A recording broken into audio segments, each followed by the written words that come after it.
Listen to me. Stop playing. Stop waiting. Stop making excuses. This is your life, not your mama's life, not your boss's life, not your friends. Yours. And if you don't take control of it, if you don't own it, somebody else will. You owe you the grind. You owe you the grind. You owe you the late nights and early mornings. No. You owe you the discipline, the sacrifice, the focus. You walking around like somebody else is supposed to make your dream happen. No, you want it, then go get it. You owe you. Taking full responsibility is the foundation of every kind of success. Until you accept that your life is yours. Every win, every loss, every setback, and every breakthrough, you'll always be at the mercy of someone or something else. The moment you shift from blame to ownership, everything begins to change. Because here's the truth. As long as you're blaming your parents, your teacher, your circumstances, your past, your environment, or your boss, you're giving your power away. You're saying, I can't win unless they fix it. But guess what? Nobody's coming to fix it. Nobody's coming to hand you the life you want. It's on you. When you take full responsibility, you're no longer a victim of your story. You become the author of it. Yes, life may have dealt you a bad hand. Maybe you didn't grow up with privilege. Maybe you didn't have the guidance, the resources, the connections. But so what? That's your starting point, not your excuse. Too many people spend their lives replaying their disadvantages when they should be writing their comeback. Taking responsibility means you stop making excuses. It means you stop waiting for motivation or opportunity or the perfect moment and start moving even when it's hard, even when it's scary, even when you feel alone. You've got to look yourself in the mirror and tell the truth. No sugarcoating, no justifications, just raw, honest accountability. You're tired because you don't sleep right. You're broke because you don't budget. You're stuck because you don't execute. That's the truth. The world isn't out to get you. It's just waiting to see what you're going to do. The more you blame, the less you change. The more you complain, the more you stay where you are. Growth begins the moment you say, if it's going to happen, it's going to happen because I make it happen. Responsibility means you recognize that you control your reaction to every situation. You don't control the weather, the economy, or other people's behavior, but you control your work ethic, you control your attitude, you control your choices. That's where your power is, not in controlling everything, but in controlling yourself. Discipline isn't just about doing what you have to do. It's about owning who you are and refusing to be controlled by impulses, laziness, or fear. When you take responsibility, you become dangerous because nobody can stop a person who refuses to be stopped. And don't confuse responsibility with blame. Blame says, it's my fault and gets stuck in guilt. Responsibility says, it's my problem, so I'm going to handle it. This isn't about beating yourself up. It's about stepping up. It's about raising your stand and saying, no matter what's happened to me, I decide what happens next. That's power. That's freedom. Because as long as you believe the world owes you something, you'll keep waiting for a rescue that isn't coming. But when you understand that you owe you, that's when you start building something real. It's not about what they did or didn't do. It's about what you're going to do now. Maybe they lied to you. Maybe they hurt you. Maybe they counted you out. But that doesn't define you unless you let it. The moment you stop pointing fingers and start working on yourself, you begin to grow. You stop repeating patterns. You stop reliving the same struggles because you're no longer depending on luck or sympathy. You're depending on discipline and truth. You realize that nothing changes until you change. You can have all the dreams in the world, but if you don't take full responsibility for turning them into reality, they're just fantasy. Taking responsibility is heavy. It's not glamorous. It doesn't get a lot of applause, but it's the difference between those who talk about greatness and those who actually live it. You have to want it bad enough to stop blaming and start building. You have to be willing to say, I messed that up and I'm going to fix it. You have to own your failures the same way you want to own your success. Because if you only show up when it's easy, you'll never go anywhere. Real growth demands maturity, humility, and the willingness to look in the mirror every single day and ask, oh, what can I do better? It doesn't matter how many times life knocks you down. What matters is how many times you take ownership and get back up. Not because someone told you to, not because someone gave you permission, but because you decided you owe yourself more. Because you understand that your future is not built on your intentions, it's built on your actions. And those actions begin the moment you take full responsibility for your mindset, your choices, and your outcomes. You have something inside you that you haven't even tapped into yet. There's a version of you that's more focused, more powerful, more disciplined, more relentless. But you haven't met that version because you haven't unlocked your full potential. You've been living at 60%, 70%, maybe 80%, thinking that's enough. But deep down, you know you got more to give, more to create, more to become. And the only reason you haven't brought it out yet is because you keep waiting for the perfect moment, the perfect motivation, the perfect circumstances. But unlocking your potential doesn't happen when everything is perfect. It happens when you decide you're done living beneath your capability. Not too many people go through life never discovering what they're really capable of because they're afraid of what it takes. Unlocking your potential is not about talent. It's not about luck. It's about intention and effort. It's about pushing through the moments when your mind tells you to quit. It's about refusing to settle for good enough when greatness is still on the table. You gotta go deeper. You gotta dig into those places that scare you, that challenge you, that stretch you, because comfort doesn't grow you. Convenience doesn't grow you. Growth lives in the struggle, in the sweat, in the sacrifice. You got dreams, goals, ideas, but you keep telling yourself you're not ready. And every time you say that, you're burying a piece of your potential. Every excuse is another layer of dirt covering up the greatness inside you. The truth is, you'll never feel fully ready. You'll never have all the answers. But potential doesn't wait for readiness, it waits for commitment. If you want to find out who you really are, you've got to test yourself. Put yourself in situations where you have no choice but to ride. Put pressure on yourself, not because it's comfortable, but because pressure creates strength. Pressure reveals who you really are underneath the surface. Inside you is the power to become something more, something greater. But it doesn't just show up. You have to call it out. You have to work for it. That voice in your head that says, maybe tomorrow, that tells you you're not good enough, that keeps reminding you of your past failures, that voice is lying to you. It wants you to stay average. It wants you to stay small because your potential threatens everything that's comfortable about your current life.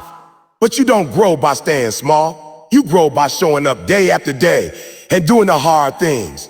You grow by choosing purpose over pleasure. You have to stop hiding behind your potential and start living through it. Stop telling people what you could do and start showing them what you will do. Talk is cheap. Dreams are cheap. But execution, that's rare. That's the difference between potential and progress. You might be gifted, but if you're lazy, it doesn't matter.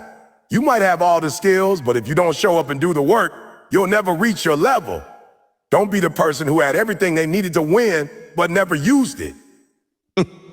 Don't die full, die empty. Use it all, every ounce of energy, every drop of focus, every spark of fire inside of you.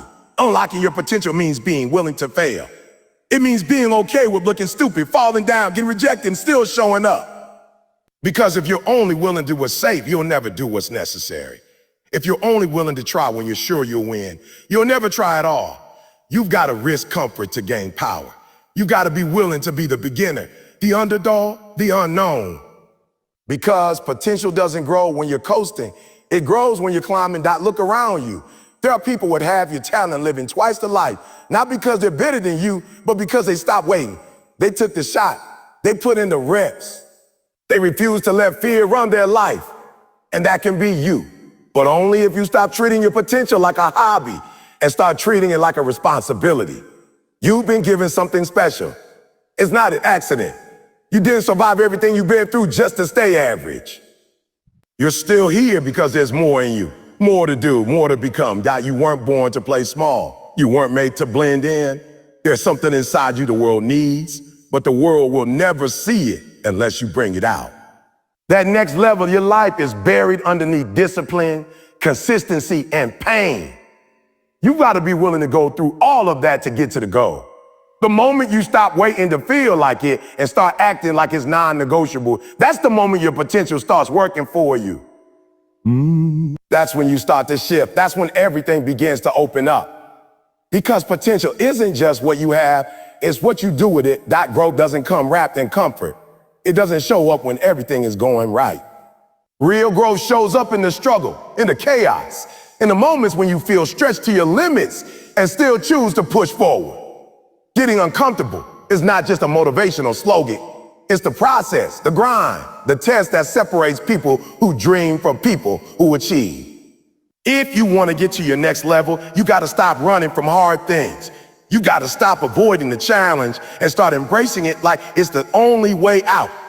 Because it is that too many people spend their whole lives trying to avoid pain. They look for shortcuts, easy paths, the smooth road with no bumps. But the problem is, nothing grows in ease. The gym doesn't work unless the weights are heavy. Muscles don't build unless they break first. Your mind doesn't get stronger unless you put it under pressure. Growth demands discomfort. You want the rewards, but not the resistance. But it's the resistance that shapes you. The moments that test you the most are the ones that transform you the most. If you're always comfortable, you're always the same. That comfort is where dreams go to die. It's where potential stays buried. It's the quiet killer of ambition. When you live for comfort, you trade long-term purpose for short-term relief. You choose distraction over discipline, excuses over execution. But nothing worth having ever came from staying safe. Every breakthrough in your life will come after a breakdown, a challenge, a decision to step into something unfamiliar. Growth feels like fear. Growth feels like pressure.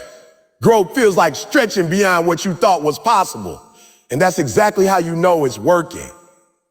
Getting uncomfortable means showing up even when you don't feel like it. It means doing the reps when nobody's watching. It means choosing discipline over desire. Most people want results, but don't want to pay the price. They say they want success, but they won't sacrifice. They say they want to win, but they won't suffer for it. And that's the difference. The winners, they lean into discomfort. They understand that the pain is part of the process. They don't run from it, they use it.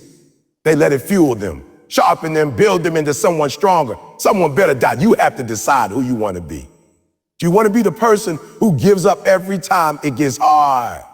Or the one who grinds when it's uncomfortable, who shows up when it's painful, who grows when it's inconvenient? Because that person, the one who chooses discomfort on purpose, that person is unstoppable. That person doesn't fear failure because they know every setback is a setup. That person doesn't fear pressure because they know pressure produces power. That person doesn't wait for confidence. They build it by surviving difficult situations. Comfort tells you to stay the same. It whispers, "Oh, find the way you are." But growth doesn't whisper, it shouts. It says, "You've got more in you, and it's going to hurt to bring it out." Growth isn't polite. It's disruptive. It breaks patterns. It shatters routines. It exposes your weaknesses, your fears, your limitations, and then demands that you rise above them. If you're not uncomfortable, you're not growing. If it feels easy, you're not being challenged. If you're not being challenged, you're being cheated out of the life you're capable of living. You've got to train yourself to see discomfort not as a threat, but as a sign, a sign that you're stepping forward, that you're stretching, that you're stepping into the unknown where new strength is built. You won't always feel like it. You won't always be motivated. But discipline isn't about feeling. It's about choosing. Choosing to wake up early when your body says sleep. Choosing to focus when your mind wants to wander. Choosing to keep going when every part of you says quit. Because every time you choose discomfort, you grow that the biggest version of you lives on the other side of hard things. The life you want, the goals you set, the success you crave. It's all there, but you've got to go through the fire to get it. There's no back door, no easy pass. Only pressure, pain, and perseverance. But those who are willing to go through it, they don't just grow, they transform. They become more focused, more resilient, more hungry. They become the kind of person who can handle anything because they've been through everything. Stop trying to make life easier and start making yourself stronger. Stop looking for ways to escape discomfort and start looking for ways to conquer it. It's not about waiting for things to get better. It's about getting better yourself. The stronger you become, the easier the hard things feel. Not because life got easier, but because you grew. You got uncomfortable and you didn't run. Most people don't fail because they don't have enough talent. They fail because they don't demand enough from themselves. They settle, they coast, They do just enough to get by and expect greatness to show up anyway. But greatness doesn't answer to average effort. It doesn't show up for people who only put in the work when they feel like it. It reveals itself to those who live with a higher standard, who wake up every day with a mindset that says, I will not leave potential on the table. If you want more out of life, you have to demand more from yourself, mentally, physically, emotionally, spiritually. That's where the real breakthrough starts. Now, you weren't made to be average. You weren't made to exist in the middle. You were built for more. And if there's a gap between where you are and where you want to be, it's not because you can't, it's because you haven't. You haven't gone all in. You haven't set a higher standard and committed to it with everything you got. That's the truth most people don't want to hear. It's easier to blame distraction, stress, bad luck, lack of support. But all of that is noise. The reality is you haven't demanded the next level from yourself. You haven't made the decision that nothing less than excellence will do. Excellence isn't about being perfect, it's about being consistent. It's about showing up day after day, giving maximum effort even when nobody's watching. Especially when nobody's watching. Anybody can look good when the lights are on and the crowd is cheering. But what are you doing when nobody sees it? What are you doing when it's just you, the grind, and the choice to push or pause? That's when your standard is revealed.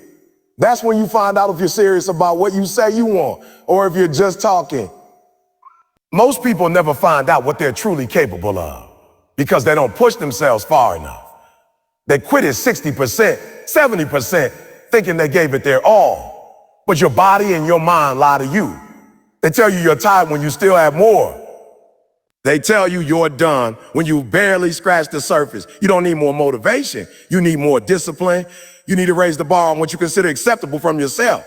If your habits don't reflect your goals don't matter to you. If your actions aren't in line with what you claim to want, you don't really want it. That demanding more from yourself means doing things that others won't do. It means saying no when everyone else says yeah. It means sacrificing comfort for progress.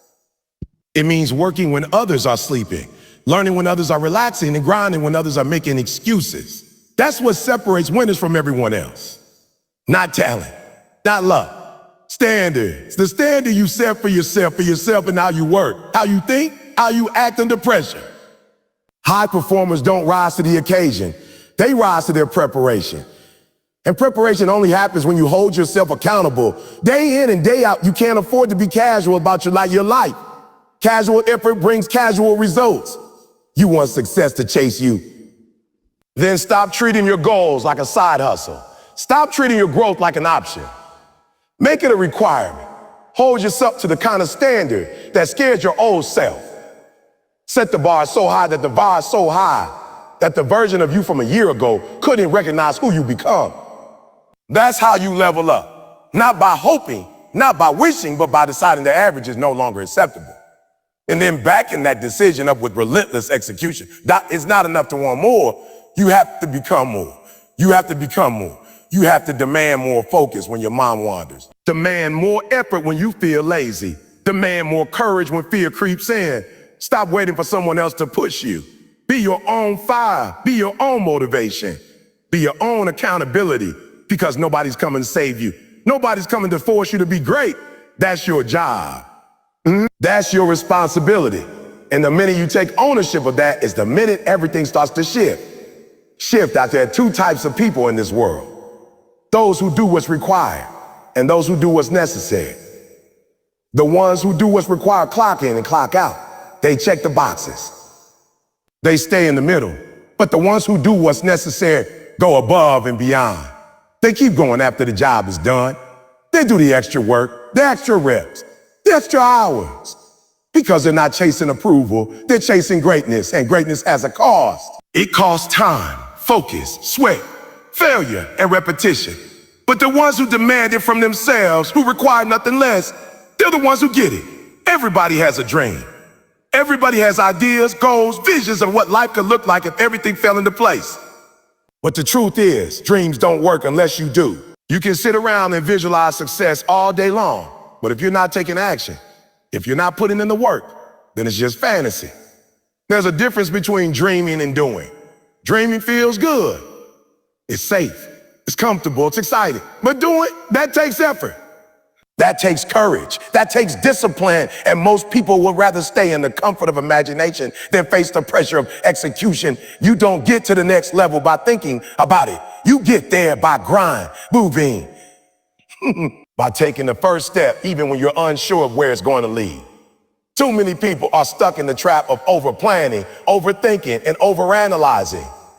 They say they're waiting for the right time, but really they're afraid to fail. Afraid to start, afraid of what it will take. But waiting is not a strategy.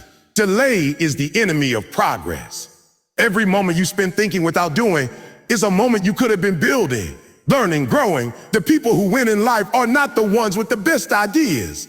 They're the ones who execute, who take messy action, who show up every day and put in the reps. They don't wait for inspiration. They create momentum through movement. They understand that discipline will carry you when motivation runs out. Because motivation runs out, because motivation fades, is based on how you feel. And feelings are fickle. But discipline, that's a decision.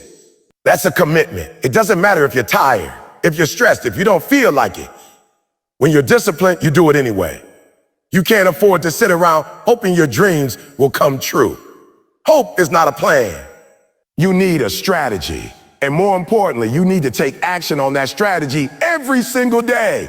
Don't just write goals in your notebook. Build them with your habits. Don't just talk about what you're going to do. Prove it with your actions. People respect consistency more than big talk. You don't need to impress anybody with your words.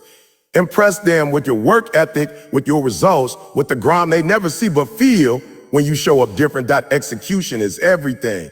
You can have all the talent in the world, but if you don't use it, it doesn't matter. You can have all the knowledge, but if you don't apply it, it's wasted. Action turns potential into power. It transforms ideas into impact. Every great accomplishment started with the decision to act, not when the time was right, but when someone made up their mind that it was time to move. That's the difference between a dreamer and a doer. One talks, the other builds. One waits, the other works. One imagines, the other transforms out. Every time you choose action over excuses, you take a step closer to the life you want. It doesn't have to be perfect. It doesn't have to be perfect. It doesn't have to be pretty, but it has to be consistent. You can't sprint once a month and expect results. You've got to show up every day, even when it's boring, even when it's hard, even when nobody's clapping. That's the real test. Can you keep doing the work when the excitement wears off? Can you keep pushing when the results are slow? Because that's when most people quit. But the ones who don't, they're the ones who break through. Your future is built in the dark. It's built when no one's watching, when no one's watching, when no one's encouraging you, when you have every reason to stop but keep going anyway. You know what? That's where greatness is formed. Not on the stage, but in the shadow. Not in the spotlight, but in the silence of early mornings and late nights. If you want success, you got to stop being romantic about the process and start being relentless in it. Stop wishing it was easier and start committing to being better. Better focus, better hats, better execution. Nobody owes you results. You don't deserve success just because you want it. You earn it by how you show up, by what you do when the excuses start creeping in, when the distractions start pulling you away, when your mind starts telling you to take a break. Every time you do that, you cast a vote for the kind of person you want to become. Over time, those votes add up. And eventually you look in the mirror and see someone who didn't just talk about it, someone who lived it. There's nothing stopping you from being great except the decisions you're making every day. You've got the power, the ability, the time, but are you choosing to use it or are you choosing to waste it? Are you building habits that lead to your goals or habits that distract from them? The life you want doesn't come from wishing. It comes from working. And work starts with choice. Nobody is forcing you to stay stuck. Nobody is holding you back more than your own hesitation. And once you realize that, you take the power back. Because if it's your choice, then it's also your responsibility to change it. So now it's on you. No more blaming. No more waiting. No more hiding behind potential. You owe you, not your parent, not your friends, not your boss. You owe yourself the focus, the discipline, the fight. Every dream you've ever had, every goal you've ever written down, it's possible. but only if you show it like your life depends on it. Because it does. You get one shot, one life, and every second you waste is a second you never get back. So stop negotiating with excuses. Stop settling for average. Lock in, level up, and go take what's yours.